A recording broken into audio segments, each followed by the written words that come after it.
లక్ష్మీ నరసింహస్వామి దర్శనం చేసుకున్నాం. చాలా సంతోషం అనిపించింది. మాకు ఇక్కడ ప్రాంతం అంతా కూడా ఈ అభివృద్ధి, డెవలప్మెంటు, ఈ యాదగిరిగుట్టను అప్పుడు చూసినాము, ఇప్పుడు కూడా చూస్తున్నాము. మాజీ సీఎం కేసీఆర్ గారు ఎంత అభివృద్ధి చేసిండ్రు, ఎంత డెవలప్ చేసిండ్రంటే ఒక కన్నుల పండుగ. దేశంలోనే పెద్ద పుణ్యక్షేత్రం, తెలంగాణ భక్తులకు పెద్ద పుణ్యక్షేత్రం అంటే మన యాదగిరిగుట్ట. అటువంటి యాదగిరిగుట్టను రూపురేఖలే మార్చేసి ఇప్పుడు మనం తెలంగాణ చూస్తున్నాం.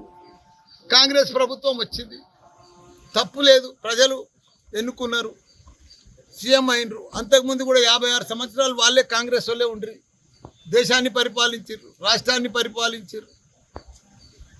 కానీ గత 10 సంవత్సరాలు ఏదైతే మన సీఎం కేసీఆర్ గారు ఏదైతే చేసిండో ఎవ్వరు కూడా దేశంలోనే ఎవ్వరు కూడా ఇప్పటిదాకా ఎవరు చేయలేదు. నేను 10 సంవత్సరాలు చూసినా, నేను 50 ఏళ్ళ సంది చూస్తున్నా, రకరకాల సీఎంలను చూసినా, రకరకాల మంత్రులను చూసినా, కానీ మన మాజీ సీఎం కేసీఆర్ లాంటి సీఎంను మాత్రం దేశంలో కూడా ఒక ఆదర్శ రాష్ట్రం చేసిండు. దేవాలయాలు కానీ, పంటలు కానీ, రైతులకు కానీ, దళితులకు కానీ, ఐటీ కంపెనీలకు కానీ, ఐటీ పరిశ్రమలకు కానీ, హైదరాబాద్ సిటీ కానీ, ప్రతి రంగంలో టీచర్లకు కానీ, గురుకుల పాఠశాలకు కానీ, మన తన 12,769 గ్రామాలుంటే ప్రతి గ్రామంలో dumping yard, grave yard, nursery, తాగునీరు, 24 గంటల కరెంటు, క్రీడా మైదానము, నర్సరీ, ఇట్లా ప్రతి ఒక్కటి కూడా అద్భుతం చేసి పెట్టింది. 28 రాష్ట్రాలలో 16-17 రాష్ట్రాలలో మన తెలంగాణను చూస్తేందుకు వచ్చారు.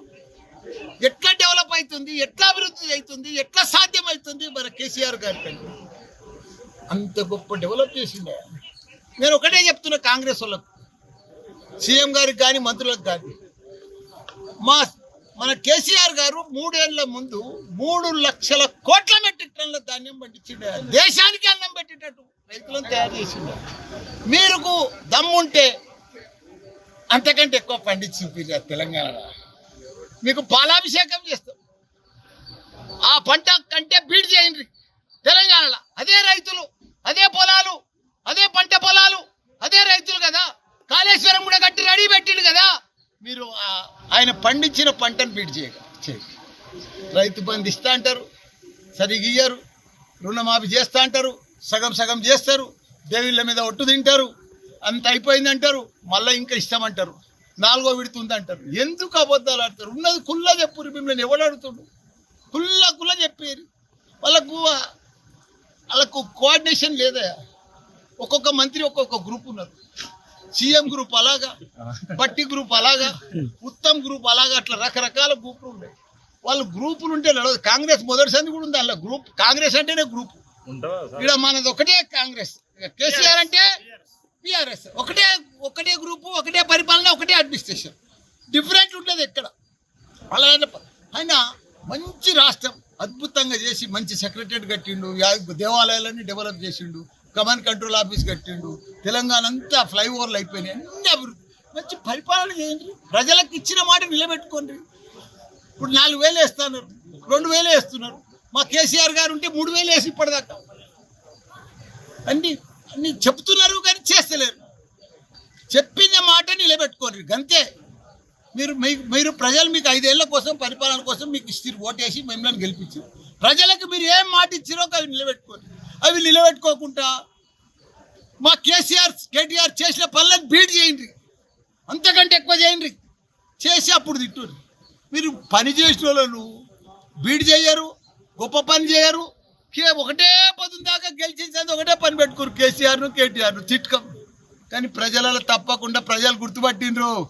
వాళ్ళేం పని చేసిర్రు, మీరేం పని చేసిర్రు, వాళ్ళేం అభివృద్ధి చేసిర్రు, మీరెంత అభివృద్ధి చేస్తున్నారు. ప్రజలు ప్రతిదీ గుర్తుపడుతున్నారు, ప్రతిదీ అబ్జర్వ్ చేస్తున్నారు. ప్రజలకు 9 నెలలని తెలిసిపోయింది. మొత్తం పాలు అయిపోయింది, నీళ్లు అయిపోయింది. మొత్తం వాళ్ళ రంగులన్నీ బయటపడ్డాయి కాంగ్రెస్ ప్రజలంతా హైరాన్ చేసేందుకు డైవర్షన్ కోసం తీసుకొచ్చారు హైడ్రా. నువ్వు హైడ్రా తెచ్చేది అవసరం ఏముంది? బఫర్ జోన్ ఉంది అంటున్నావు, FTL ఉంది అంటున్నావు, కలెక్టర్ల ఆఫీసులు ఉన్నాయి, MRO ఆఫీసులు ఉన్నాయి, ఇరిగేషన్ అధికారులు ఉన్నారు, FTL అధికారులు ఉన్నారు. నువ్వు మార్కింగ్ చేయి, గూగుల్లో చూసి వీడి దాకా ఎఫ్టీఎల్ వస్తుంది, వీడి దాకా బఫర్ వస్తుందని మొదలే మార్కింగ్ చేసి చెప్తే తర్వాత హైడ్రాని తీసుకురా. వాళ్ళకి ఇన్ఫార్మ్ చేయి, నీది హైడ్రా, నీది బఫర్లు వస్తుంది, నీది ఎఫ్టీఎల్ వస్తుంది. తప్పేముంది, తొందర ఏముంది? దప్ప మిషన్లు తెచ్చి కూలగొట్టాలి పేదలను, అంత రైతులు రోడ్ల మీద పడేసే అవసరం ఏముంది? అంత అర్జెంట్ ఉందా చెప్పు? ఇవాళ వెళ్ళిపోతుంది ఎక్కడో. ఓ యుద్ధం చేసినట్టే, కార్గిల్ యుద్ధం చేసినట్టు చేస్తూనే హైడ్రా తెచ్చుకొచ్చి పేద ప్రజల మీద దడదడదడ వాడు తెల్ల సస్తర పత్తర పేదలంతా. ఎవ్వరు హైదరాబాద్లో పేద ప్రజలు ఎవరు నిద్రపోతలేరా ఈ హైదరాబాద్కి వెళ్ళి? అంత ఘోరం అవుతుంది. మీరు దయచేసి సీఎం గారికి నా రిక్వెస్ట్, మార్కింగ్ చేయండి. మీ తన అధికారులు ఉన్నారు, యంత్రాంగం ఉన్నది, బఫర్ జోన్ ఎంత, ఎఫ్టీఎల్ ఎంత మార్కింగ్ చేసినాక నిదానంగా వాళ్ళకు టైం ఇవ్వండి. వాళ్ళకు కూడా తెలిసిపోతుంది, అయ్యో మేము మర్చిపోయి పేదోళ్ళకి 60 గజాలలో నెలకు నిన్న డబల్ బెడ్రూమ్లు ఇచ్చినట్టుగా ఇచ్చేసాయి. వాళ్ళకి అలాట్ చేసినాక వాళ్ళు షిఫ్ట్ అయిపోతారు, తర్వాత కూలగొట్టు. ఏం తొందర, ఏం కొంపలు మునిగిపోతున్నాయని మీరు ఇచ్చిన మాటలు ఇంకా బోలాడు బాగున్నారు. అవన్నీ తీర్చురి, ప్రజలకు అవన్నీ తీర్చురి. లేకపోతే ప్రజలు ఊకోరు, మిమ్మల్ని అనుకుంటారు అంటే ప్రజలు ఏం తెలుస్తలేదు, ఏమైతలేదు, మేము బాగా చేస్తున్నాం బ్రహ్మాండం అని. ప్రజలు అన్నీ అబ్జర్వ్ చేస్తారు, అన్నీ చూస్తారు, మీ కథలన్నీ చూస్తారు, మీ ఎతలన్నీ చూస్తారు, మీ హైడ్రాలన్నీ చూస్తారు, మీ డ్రామాలన్నీ చూస్తారు. దయచేసి మల్లారెడ్డి కాలేజీలో నోటీస్ ఇచ్చారు అంటారు హైడ్రా వాళ్ళు. నోటీస్ ఇస్తే ఇయ్యనా, తప్పేముంది? అందరికి ఇచ్చినట్టు నాకు ఇస్తారు కదా. నాది ఎఫ్టీఎల్ ఉంటే బఫర్లు ఉంటే తప్పకుండా నేనే తీసేసుకుంటా. నేనే లెటర్ ఇచ్చిందా, తప్పేముంది? అరే మర్చిపోయి కట్టామా, తెలియక కట్టామా, కాంగ్రెస్ ప్రభుత్వంలో కట్టామా మాకు తెలియదు కదా. నేను కాలేజీలన్నీ కాంగ్రెస్ ప్రభుత్వంలోనే కట్టా. ఇప్పుడు మా టీఆర్ఎస్ ప్రభుత్వం ఏం కట్టలే నేను.